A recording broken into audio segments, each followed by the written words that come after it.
j'ai une très mauvaise nouvelle à t'annoncer.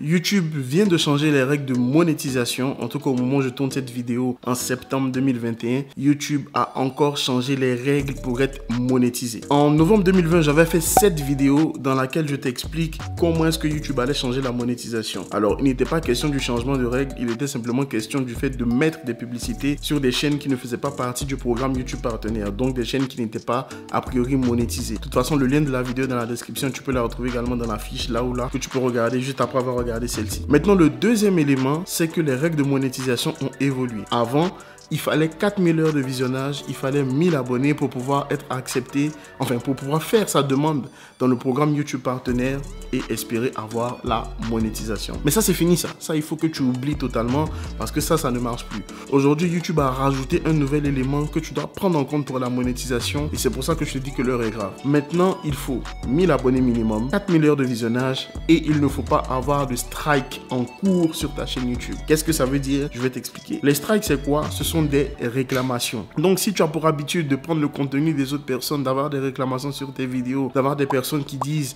qu'il y a des droits d'auteur sur le contenu que tu crées, mais tu ne pourras pas faire ta demande de monétisation. Là, je ne parle même pas d'être accepté dans le programme YouTube Partenaire. Je parle du fait de pouvoir faire ta demande. Donc aujourd'hui, même si tu as 1000 abonnés, 4000 heures de visionnage et que tu as des réclamations sur tes vidéos, tu ne pourras pas être accepté dans le partenariat YouTube, dans le programme YouTube Partenaire. Aussi simplement que ça.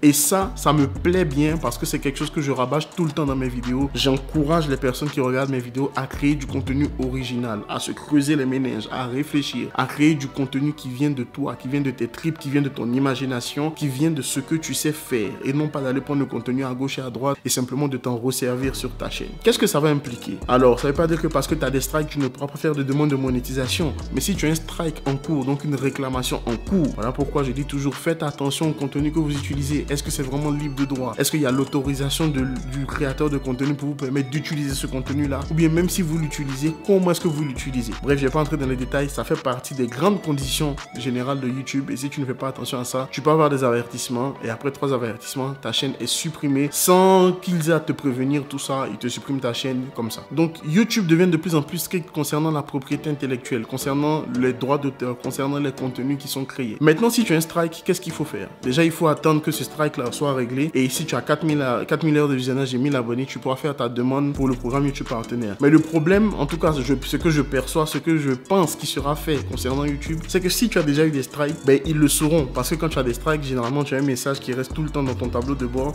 et qui te dit, ah, attention, tu as utilisé tel ou tel contenu qui va à l'encontre de nos règles. Voici un avertissement. Parce qu'il ne faut pas te leurrer, hein. Ne crois pas que c'est un robot qui vient vérifier sur ta chaîne si tu as respecté toutes les règles et tout. C'est un être humain comme toi et moi qui va venir regarder tes vidéos, analyser ta chaîne et valider si oui ou non tu as le droit d'accéder au programme YouTube Partenaire. Voici les conseils que je peux te donner pour pouvoir te faire monétiser. 1. Fais les choses proprement. Ça, je le dis et je le répète sur ma chaîne depuis des mois et des mois. Fais du contenu propre, c'est-à-dire réfléchis toi-même, trouve tes idées de contenu, crée ton contenu toi-même. Ne te dis pas, je suis paresseux, j'ai pas le temps, je prends le contenu ailleurs. Crée du contenu original. Deuxième élément, n'essaie pas de tromper YouTube. Tous ceux qui essaient de tromper YouTube à un moment donné, ils vont se faire attraper et ça ne va pas fonctionner. N'aie pas comme objectif la monétisation parce que c'est pas la monétisation qui est la chose la plus importante sur YouTube, c'est d'abord ton contenu. Donc focalise-toi sur ton contenu, ensuite focalise-toi sur l'audience qui va regarder ce contenu-là et la monétisation viendra petit à petit et simplement. Et l'élément le plus important que je peux te donner, c'est d'apprendre à créer du contenu qualitatif pour ton audience. Ça rejoint un peu ce que j'ai dit tout à l'heure, mais concentre-toi sur ton audience, ses problèmes, ses besoins de divertissement, d'information, etc. Et concentre-toi sur le meilleur contenu possible que tu peux créer pour cette audience-là. Une fois que tu as identifié une audience et une fois que tu sais créer du contenu pour cette audience-là, ta chaîne YouTube va croître et grossir petit à petit sans même que tu n'aies besoin de poster de vidéos tout le temps. Ça va se faire de manière tout à fait naturelle. Alors là, on a parlé de monétisation. Si tu veux en savoir un peu plus sur la monétisation YouTube et comment faire pour gagner de l'argent avec ta chaîne YouTube, je t'ai mis cette playlist-là que tu peux regarder avec plusieurs vidéos qui vont te donner des informations sur comment est-ce que tu peux gagner de l'argent avec ta chaîne YouTube. Et moi, je te dis à la prochaine vidéo. Bye.